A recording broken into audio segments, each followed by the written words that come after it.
It's abortion, stupid. Hey, pro-life gens, Kristan Hawkins. Welcome to this How to Win This Week episode, an explicitly pro-life podcast. Today, I want to talk to you about something that we deal with pretty commonly on college campuses, or I deal with when I'm speaking with pro-abortion protesters at my speaking events. The term pro-abortion.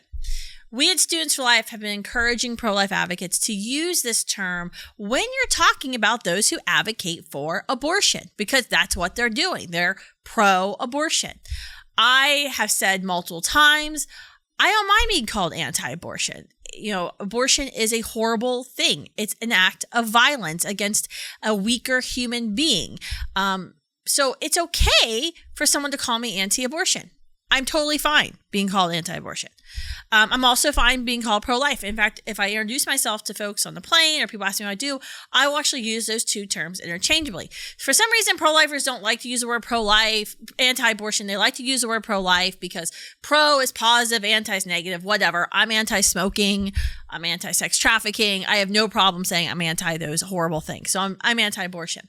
But what I've been asking pro-lifers to do for years is say pro-abortion. Force the left. Force those who defend legal abortion to actually have to admit that they're pro-abortion. And if they get angry with you when you call them pro-abortion, which they will, then ask them why they're so angry. Because if abortion's so good, why aren't they okay wearing the label, "Hi, my name is Kristan and I'm pro-abortion"? What is so wrong with that? Because I have no problem saying, "Hi, I'm Kristan and I'm anti-abortion." So why can't you call yourselves pro-abortion? I think it actually, especially if there's a group of people listening to a conversation you may be having with a pro-abortion person, to actually have to hear a pro-abortion person argue against why they shouldn't be called pro-abortion. It's fascinating for those in the middle to actually have to witness that. There was recently an article in the Washington Post that I don't know if all of you saw it, but I want to draw your attention to it. It's a great article. Caroline Kirchner wrote it. It's called "With Roe Endangered, Democrats Divide on Saying the Word Abortion." And it's a fantastic article actually interviewing the pro-abortion movement and whether or not they think you should use the word abortion. Old school Democrats like Bill Clinton, who said safe, legal, and rare, won't use the word abortion. There's this whole movement of pro-abortion organizations trying to get Joe Biden to use the word abortion because he'll say rights, but he won't say the word abortion. And they want the word abortion out there. These are the same people that like launch the Shout Your Abortion campaigns, that they are always shocked that they fail because people innately know there's something wrong with abortion. But what Caroline got in this article was fascinating because she actually got the new president of Planned Parenthood. The new president of Planned Parenthood actually admitted in this article that, yes, we want to start using the word pro-abortion, and we're going to be encouraging people to use the word pro-abortion. This is a huge shift. So McGill Johnson, the new president of Planned Parenthood, actually admitted to the Washington Post that they now use the term pro-abortion. This is, first of all, a win for pro-lifers. Kudos to us to force them to have to accept their own damn label that they've hated for years. I actually think this is very good for us because majority of people, no matter what they call themselves, pro-life or pro-choice, majority of people have a conscience, have an icky feeling in their gut when they hear the word abortion. This is why people don't like to talk about abortion. It's why I'm like the least favorite person to invite to a dinner party.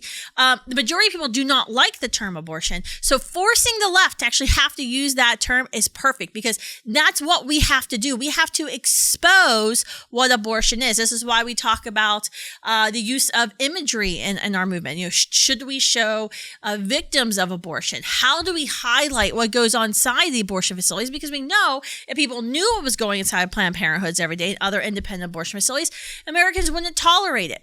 And it's the same thing with the terms, right? When you use terms like reproductive justice or reproductive rights, euphemisms, the abortion industry hides behind those terms. No, just say what it is you're talking about. What you're talking about is abortion. And everyone knows when they hear the word abortion, we're talking about killing, ending the life of another living human being. And top of the mind polling shows this. It was about 10 years ago, there was a poll that came out with top of the mind polling with young people. And the majority of people, when they heard the term when they heard the term abortion, and this didn't matter if they were pro-life or pro-abortion, whatever, when the majority of people heard of the word abortion, the top 3 things that came to their mind was death, killing, sadness.